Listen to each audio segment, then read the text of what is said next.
So, hello, and welcome to the new moon in Taurus, Finding Gratitude, secret codename readings. For today, I am using my custom messages, masculine and feminine decks, and then I'm pulling Rider-Waite for clarity. All right. For those of you who are unfamiliar with the secret codename readings, these are purchased by individuals via my Etsy shop, and I reach out to them and say, hey, I got you, your secret codename is, and they know what secret codename is their personal reading. All right. For those of you who did not get your personal secret codename and purchase it through the Etsy shop, just know that if you have been guided to it, resonated to it in divine time, there is most likely a message in here for you. All right, this is secret codename Butterscotch. All right, secret codename Butterscotch, and we're going to get right into it. So, Spirit, please, for secret codename Butterscotch and those who would be drawn to it in divine time, where can they find gratitude? Where can they find gratitude?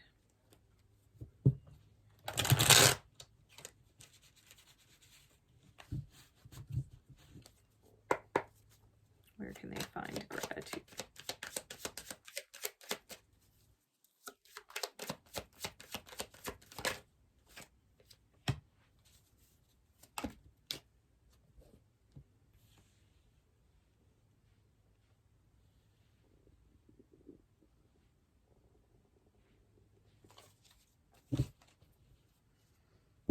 All right, clarities, please.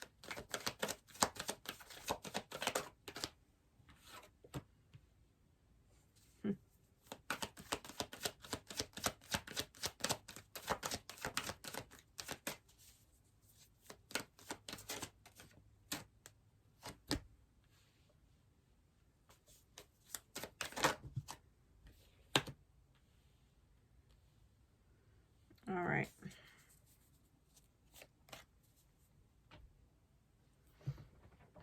Butterscotch.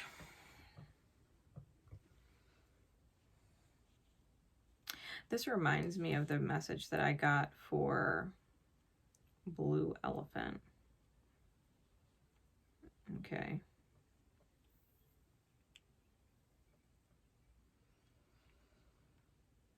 I feel as if with these cards that you're going through in this lifetime quite a growth cycle.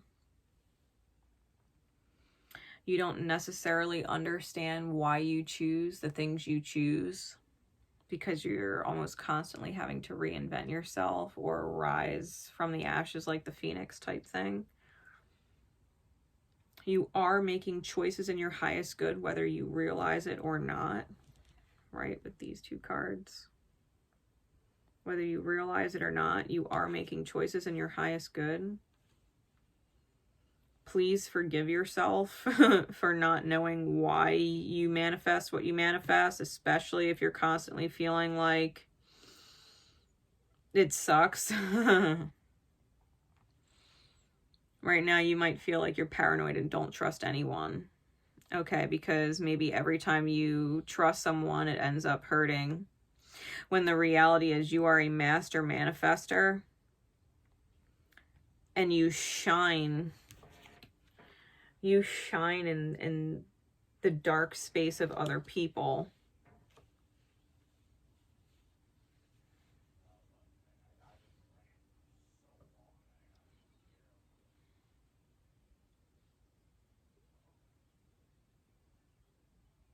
I don't feel like you have to be afraid.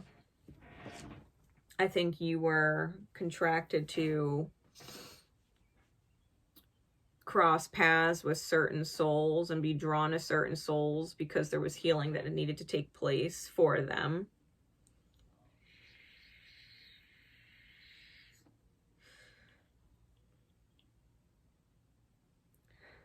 And that you can, in fact, trust your decisions and trust your resonations, like how you resonate with people.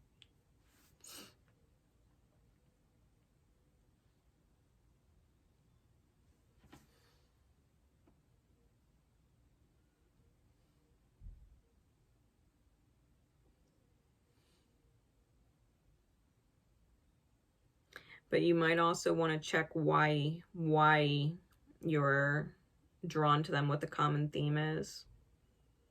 Like, are they more stable physically than you are?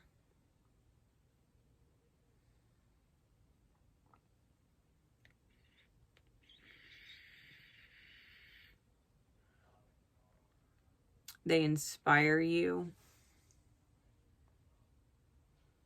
because there's certain qualities that they possess that you wish you were.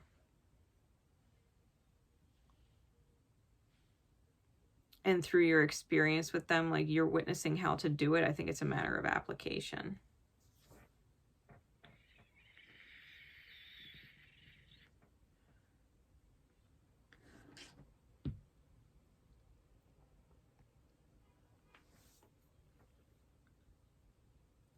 Understand in the divine mirror of things.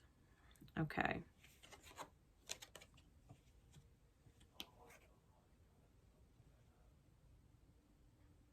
You're learning how to create or how to become that which you're consistently drawn to.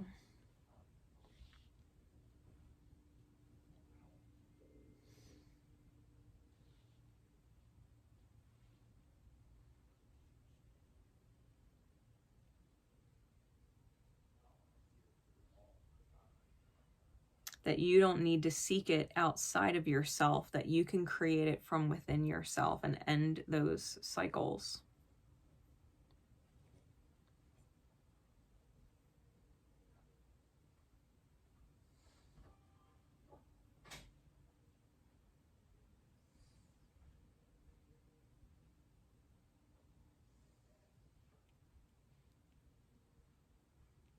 I'm definitely feeling like there's going to be some kind of role reversal at some point for you to understand where others were coming from with you when you were in an unhealed state. Because I feel like if and when you reach the energy that they had, right? Like, for example, right? We'll put an example out there. Take it as it resonates. If it doesn't, that's fine. It's you'll understand what I mean. Okay. Let's just say you are attracted to people who make good money, right? They're financially stable. They make enough money that they don't actually have to worry about bills, okay? Unless they put themselves in a situation where they have to. But they make plenty money. And you wish you could make money like they did, right? And want that lifestyle of not having to worry about bills, and you want them to take care of you financially, right? Or wish that they would, so that you didn't have to worry about money. Like, they don't have to worry about money. You would be learning how to create your own abundance so that you don't have to worry about money, right? So that you don't have to worry about bills being paid unless you absolutely put yourself in a position to do that.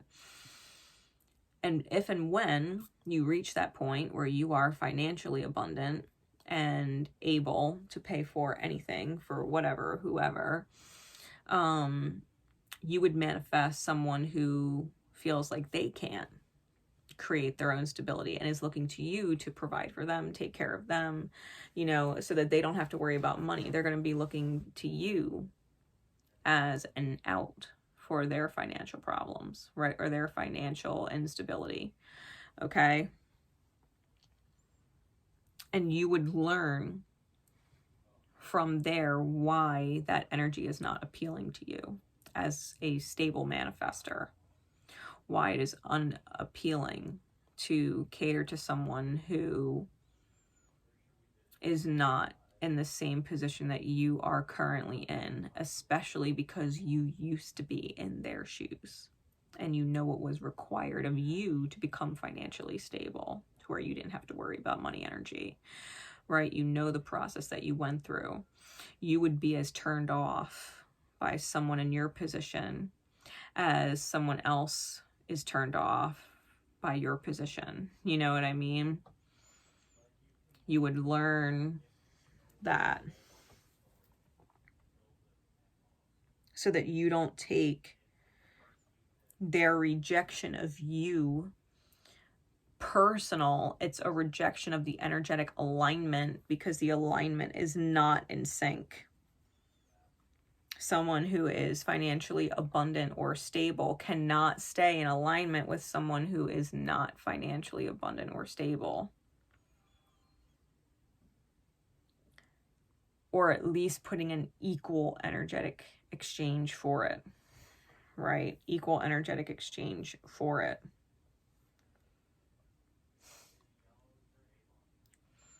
Like, you would feel some type of way if you were energetically stable, right? Financially stable, and the person who's benefiting from your financial stability is just sitting around doing nothing.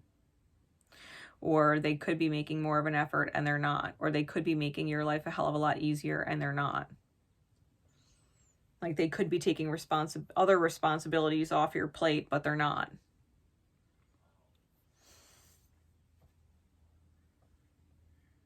Not to the point that it's equal.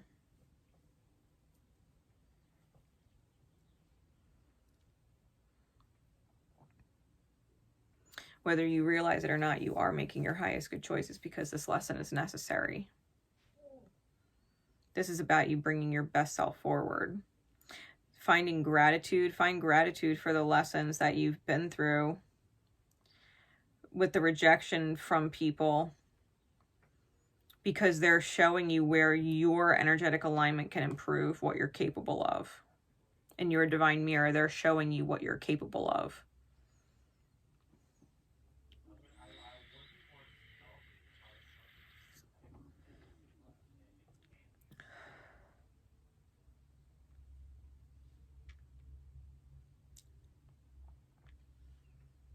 Embody it.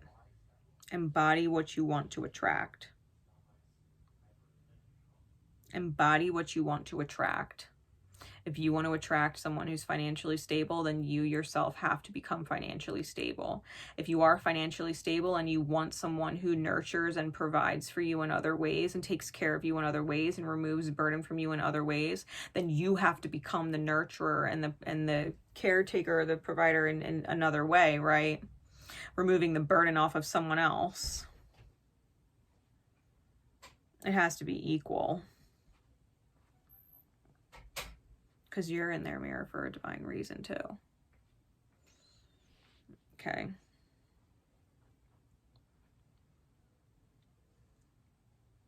Don't lose your strong suit, whatever your strength is. Whether it's a nurturer or someone who is considerate or someone who, you know, takes the burden off of other people in other ways. Like, don't lose that strength, but incorporate new strengths, right? Strengthen the things, work on the things that are not necessarily your natural strong suit. Make a conscious effort to rise to that challenge and work on it.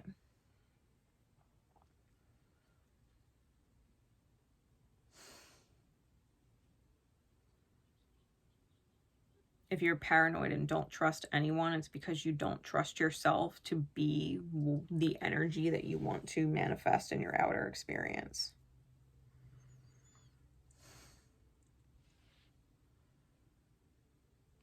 You're afraid of getting hurt instead of bettering your version of self to a position where you can't be hurt by anyone.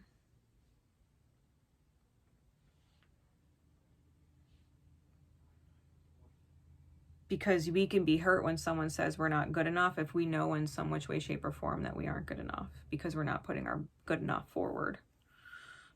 But if you know you're putting your best self forward, then you can't be hurt by someone who says it's not enough, it's not enough. Be like, bitch, I know it is. I know what I deserve. And I'm not hurt by you thinking or treating me in a way that would say that I don't. I'll fucking leave. I know what I deserve. I know what I bring to the table. And I'm not hurt by your opinion, because I know and I'm self-assured.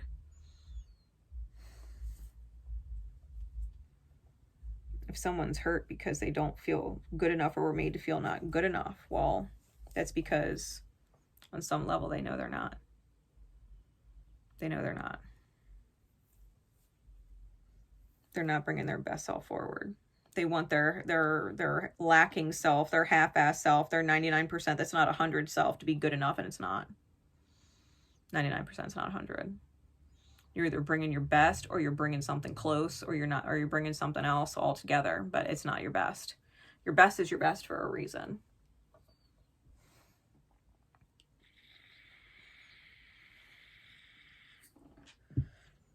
Find gratitude in the divine mirrors that you have, in the divine mirror that you've been for others.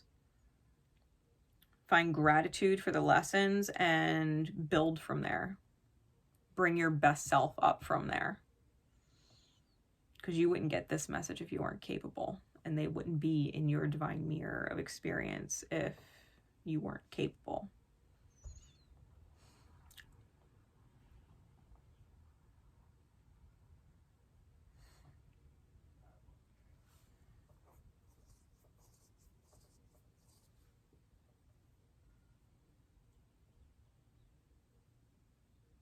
I mean, God, you can even bitch and complain like someone doesn't even give a shit. Like, I did all this for them and they don't give a shit. Like, blah, blah, blah, blah.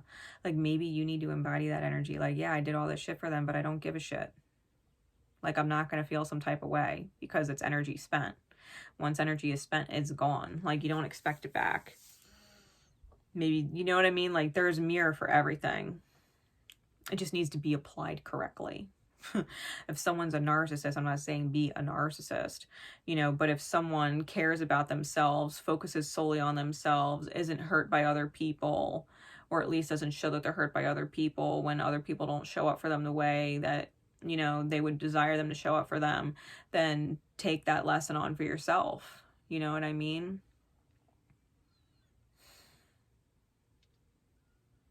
They let someone in their life to love them, which is great. You need to let someone in your life to love you. You know what I mean? Like, you got to do that for yourself. You got to love you.